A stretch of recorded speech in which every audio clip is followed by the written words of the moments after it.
All right, well, let's get started. Hello, everyone. I'm Tammy Barboza, and I'm representing the Rhode Island market of the Arthritis Foundation.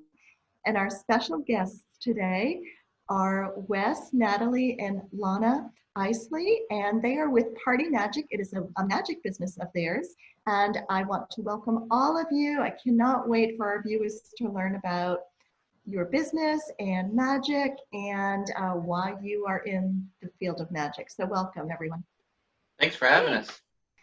So folks, just so you have some background here, Wes started his magic career at the ripe old age, or shall I say young age, of 7.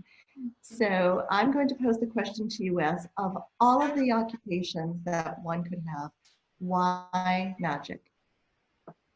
Well, I didn't think I could make a career at magic, so I wanted to do movie makeup effects. My dad owned a video store, and trying to explain to my little girl what a video store was. It's like a movie library. You had to go and rent the movies and bring it back the next day. And I love the horror movies. I love movie makeup effects and putting the makeup on people. I wanted to do that. And I was all set to go to Art Institute of Pennsylvania right after high school. And Terminator 2 came out while I was in high school, and it was all CGI, and it just changed the game. So I just did a 180 in high school, and I said, okay, well, I guess I'll try to be a magician. I'm good at it. I can fool my teachers. I can fool all of my friends. I know I'm going to struggle. I got to figure it out. So I went to community college and got a degree in marketing so that I could market myself. And I did struggle at first, but now I couldn't be more happy with my success. Wonderful. So regarding the world of magic and magicians and illusionists, first of all, what is the difference between a magician and an illusionist? Or are they one and the same? No, it depends on who you ask. If you ask a Christian magician, a Christian entertainer, they don't like to use the word magic. So everything they do is illusion, which dilutes the whole everybody else's marketing. Because in the real world of magic and illusions, an illusion is a big box trick where you put the girl in the box, make her vanish, reappears in the back of the audience, making the Statue of Liberty disappear. That's a mega illusion. Whereas a card trick is just a trick. A coin trick is just a trick. When you do the big box stuff or big items, that's an illusion. So I've made a motorcycle appear. I've made a car appear for a lady in need. We've done big box stuff. I make my wife disappear. I make my little girl this year. My little girl's going to start appearing on stage. So we do big box stuff as well as the small stuff. I have seen shows where Natalie disappeared. And I'm so glad that you reappear after disappearing. Me too. Heck yeah, she takes care of me. I need her. I need her. Can anyone at all perform magic? I know that you actually have kits that you provide for folks. So can anyone do magic? I think magic is a lot like other industry. You know, you can tell a joke, but that doesn't make you a stand-up comedian. You can learn some magic tricks to fool your friends and family, but that doesn't make you a magician. Just because there's a Lowe's nearby doesn't make you a handyman. I think it's, you know, a couple good tools are good to have. A couple good magic tricks are good to have in your pocket to break the ice and help in sales meetings and just to make friends. But that doesn't make you a magician. I can understand that absolutely. Well, in today's day and age, so much is happening virtually, mainly due to, of course, COVID-19. What is meant by a virtual magic show? Well, everybody had to do a 180 with their business. I mean, restaurants are starting to do curbside, and so many different places are, you know, hands off. We won't touch your merchandise. We touch it with gloves, or it goes down the conveyor belt. We don't touch it, and you go outside and pick it up. And the magic industry, we're not allowed to come to your house. We're not allowed to come to your school. There is no one at schools. Theaters are closed. So what can we do to bring the show to people? Virtual magic shows. So we set up in our magic room our own show that we would take to your house, to your theater, to your school, and do the show over Zoom, over Skype. And it is a really cool thing. I never thought I would be doing it. And after I've done a couple of them, I'm like, this is viable. This works. people understand it's not exactly the same. But just like I'm talking to you right now, I do miss you. I would give you a big old hug if I saw you right now in person. I can't do that over here. But you're in a totally different state, and we're able to have a conversation and hang out just like normal. That's the way the magic show is. It's a little different, but it's the same. I'm hanging out with Tammy Barboza right now. So No, yeah, my thank little you. girl said it's hard to hear the people because you can, through Zoom, you can have 100 people in the audience, 100 families. So our last show that we did, we had people from Michigan, Virginia, Hawaii, and a couple other places all watching the same show. And they're all in these different states all over the world, all over America. And that's pretty cool. You don't have that in a regular show. So there are some positives along with the negatives, I guess. There are many positives. Yeah. Yes, absolutely. Let's talk about your certification as a USDA certified animal trainer. That's pretty cool. That's a mouthful and it's pretty cool all at the same time. What is that like? And you know I'm going to ask you, as I'm sure many of our viewers are wondering, what is the most interesting story that you have with regard to animal training? Well, I've been working with bunny rabbits and birds my whole magic career. When I was a little kid, I had bunny rabbits. I didn't use them on my show. I just had them as pets. Always had pets, always had animals. I am an animal lover. And becoming a certified animal trainer, we worked on the television show The Carbon Arrow Effect. My whole family, they called us Team Isley on set. And we got to work with a macaw, a rat, a Dumbo rat is what they call them. It was this big. We got to work with capuchin monkeys, sugar gliders, the tigers, and it was awesome. Every day was an adventure, and it was so cool.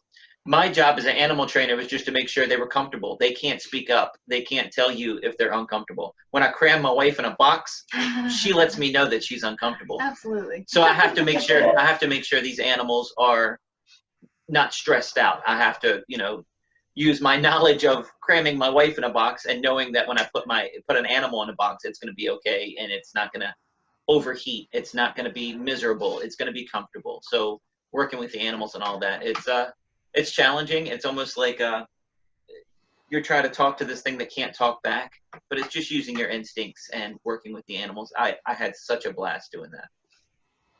Do you have an oh my story with regard to animal training? Not really. We got overwhelmed. They hired on the television show. Sometimes when you work in television, one side of the company doesn't talk to the other side. So I was with the magic consultant animal training side, obviously, and the arts department and the production company was on another side. And sometimes we'd be like, hey, we need a Toto dog. No problem. And they would just order a Toto dog. Well, they wouldn't talk to the other side. So we got this dog, and it was half the size of a Labrador. It was huge. It was twice the size of the basket they wanted it to fit in. So it didn't work. So we show up, and we have this tiny basket. A Toto dog would fit in a basket. Yeah. This dog won't fit in the basket, and it's 8 a.m., and we're supposed to shoot this thing at 10 a.m. So we're in Atlanta, Georgia, and we're like, all right, we need to find a dog. We need to find a dog. And we ask people, do you have a Toto type dog? Do you have a Toto type? It doesn't have to be even Toto. I just need something small. And we ended up having 8 different dogs on the set that day. And we had to go with a 8-week-old puppy was the only thing that would fit in this tiny little basket they had. And they had to babysit the animals, all these other dogs that we borrowed for the day, because we kept getting smaller and smaller, but they still didn't fit. And then we had this puppy, but the puppy had puppy energy. So when you put him in the basket, live on the set, he was going, So what do? I had my little girl take the puppy outside and just run with it. Just play with it and just wear it out. So then when Michael Carbonaro, the star of the television show, actually produces this puppy on stage, he was asleep. So then he produced this puppy, and it looked like a stuffed animal. And so he had to shake it and wake it up. So that was it was just a crazy day. And we're juggling all these dogs and the pressure of the timeline. We have to film this thing at a certain time. It was crazy, but fun. Yeah. A fun story later on. Well, after our interview here, we are going to show our viewers on Facebook lots of hands close-up magic, and some of those clips include animals. So I thought it appropriate to ask you about your animal training. One of the reasons why I invited you to participate in our virtual walk is because people really need opportunities to smile these days. And our walk was supposed to have been in person here in Providence, Rhode Island. Obviously, that's not happening with social distancing and COVID guidelines. So we thought, let's bring the magic to them. And when you think about the Arthritis Foundation, there are 54 million Americans in this country that have been diagnosed with arthritis. And that means about 1 in 4 of us has arthritis. I know that you and your family, Wes, are very supportive of nonprofits. I know that you hold them near and dear to your heart. So what does it mean to you to be a part of the Arthritis Foundation's virtual walk this year? Well, you said 1 in 4. I mean, I personally have a relationship with a lady that has severe arthritis and has to use a special spoon to eat her dinner at nighttime, and to know the pain that they go through, and to say, oh, it's going to rain tomorrow. They don't have to check the app. I mean, they can feel it. And I feel for them. My heart goes out. We do something called the Magic of Giving Project, where we give back in a magical way each month. So the video starts out with a magic trick, and then we donate our time or give back in a magical way somehow, whether it be a cash donation or whether it be volunteering. And we try to encourage other people to do the same. So being a part of this is just, it's natural for us. It's normal. It's part of our Magic of Giving Project. This was super easy to do an interview with somebody we love and to give you some videos that we already had in the back burner. So enjoy them. God bless you guys, and good luck with everything. And you know what? Being at home, watching this online, walking in place maybe during the walk, you might get more viewers. It might be even more of a, you never know. I hope your turnout is even more of a success this year. Thank you so much, Wes, Natalie, and Lana. Lana, I understand that that your parents trained you a lot to do magic. Is that correct? Yes, ma'am. And Wes, keep up the wonderful work. I'm really proud to bring the wonderful magic that you and your family provide so many folks as part of this year's virtual walk for arthritis. So thank you. Thank you so much. you. Take care. You're welcome.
Hey guys, here we are backstage at one of our magic and illusion shows. I get emails all the time. People say they love our videos, but they want to see an animal magic trick. Well, today is the day.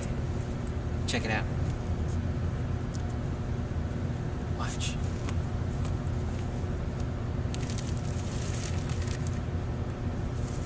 There she is. This bird's name is Broadway. Broadway's 18 years old, and she plays a special part in our magic and illusion show. Say hi, Broadway. Hey guys. Listen, I hope you enjoyed this magic trick, and check out my other videos on YouTube, and also check out wesiseli.com for lots more magic. Thanks for watching.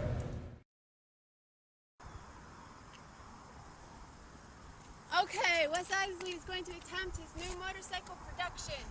Notice that the camera doesn't cut off, there's no edits, it's one straight shot. You can see above us, you can see in front of us, and you can see to both sides of us. So check it out, here we go. In 10, 9, 8, 7, 6, 5, 4, 3, 2, 1.